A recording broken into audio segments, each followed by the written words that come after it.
I made several videos talking about Deion Sanders and his son Shedeur Sanders next year in 2025 being members of the Dallas Cowboys. And yesterday I was watching the Pivot podcast and I saw Ryan Clark talk about it.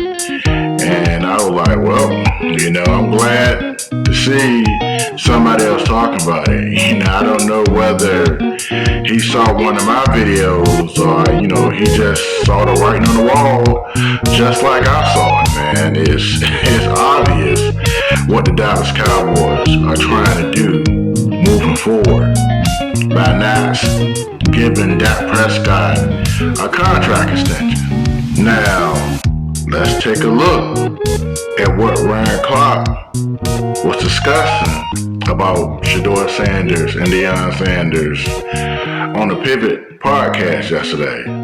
It's pretty much the same thing I've been saying in my previous videos the whole time about the whole situation. Let's take a look. My last thing is this, and could be far off. It's a year away. Shedeur Sanders has to be who they believe Shedeur Sanders can be.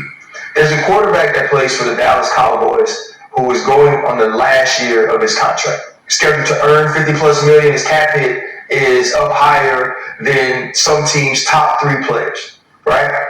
That quarterback will be free to test free agency after the season. That quarterback probably won't win a Super Bowl. If I'm Deion Sanders and I do believe I have the power to manipulate the draft, why wouldn't I want Shedeur Sanders to go to the team I won the Super Bowl with?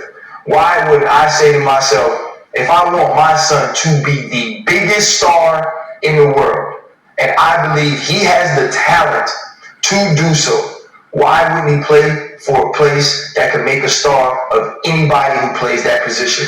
Go to Jerry World, become a Dallas Cowboy, make a boatload of money on the field, even more off the field, and forever be a legend in a place that your dad also continued to make himself one. If I'm Deion, I'm looking at that Prescott situation. I'm thinking about my relationship with Jerry Jones and the Cowboys ownership. This is where my son grew up. What better place to put your son than the place that's possibly going to lose their franchise quarterback?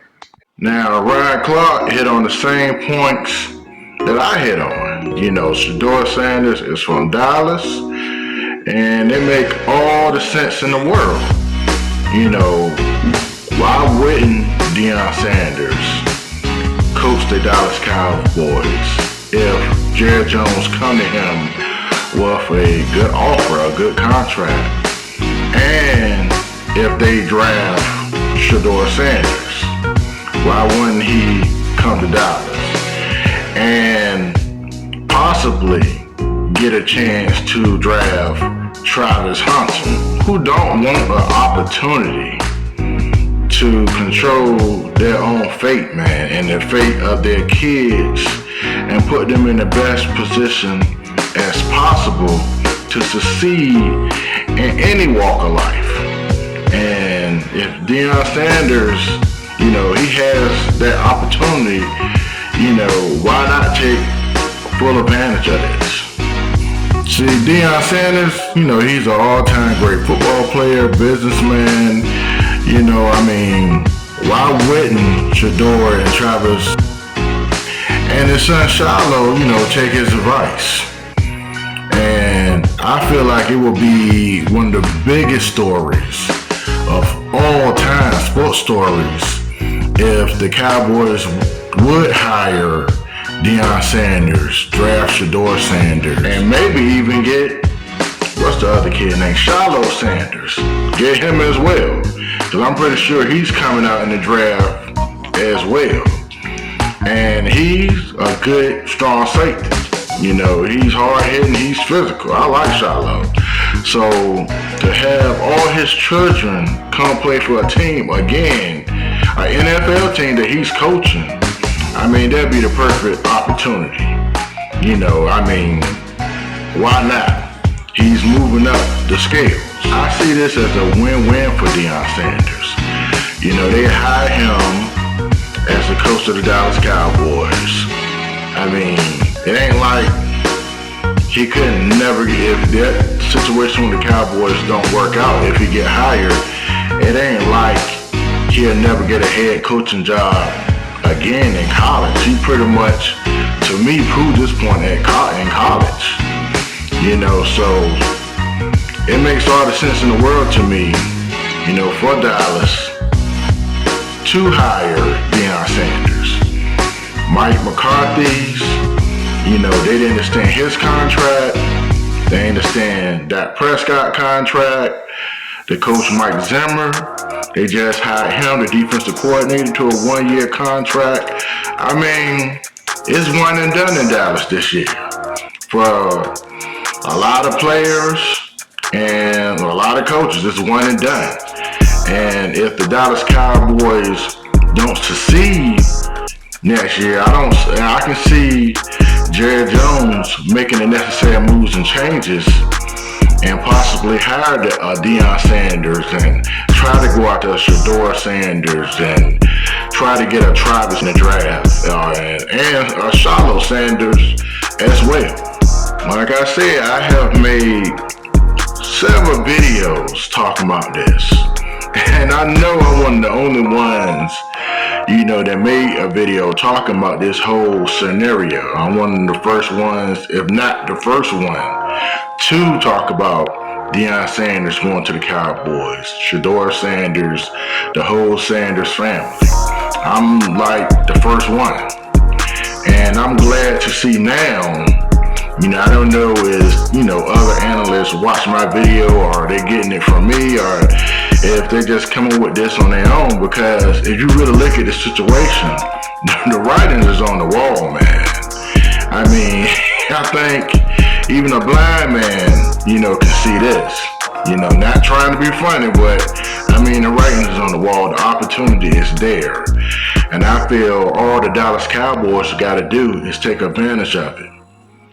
Now, the only way I can see this situation not happening, Dak Prescott and Mike McCarthy and the Cowboys overall have a great season. I mean, if they make it to the NFC Championships, like I said in previous videos, or just have a great season, Dak Prescott win the MVP, I mean, they have a respectable season next year. I mean, none of this might not happen. I mean, they might just keep Mike McCarthy, Dak Prescott, keep everybody. I mean, it's a win-win for everybody, in my opinion. All of them have a chance to, you know, I mean, write their own ticket. And it's a type of scenario as an athlete, as a competitor, that you kind of live for. You know, your back is against the wall and you want to prove everybody, you know, right or wrong, all your naysayers. And it's a perfect opportunity. So that's why I feel like Jerry Jones is comfortable with the decision that he's making, not giving them contract extensions. Even though the Cowboys have lost pieces, but they still got a pretty good core coming back. And in the last couple of years, the Cowboys have drafted pretty good. You know, except last year, you know, their first round draft pick, the D-tackle, you know, hasn't really played up to par, but, you know, other than that, the drafts previously, you know, they had, you know, good players, Pro Bowl players out of each draft. And this year, you know, I expect the Dallas Cowboys to continue that trend of drafting, you know, good players. Now, that's pretty much all I have to say on this. This is the Dallas Cowboys. You know, with them, anything can happen. In the NFL, anything can happen. You can't, nothing in life is a guarantee. So, we shall see. Now, I hope y'all was entertained by this video. Y'all make sure y'all like and subscribe. And I'm out.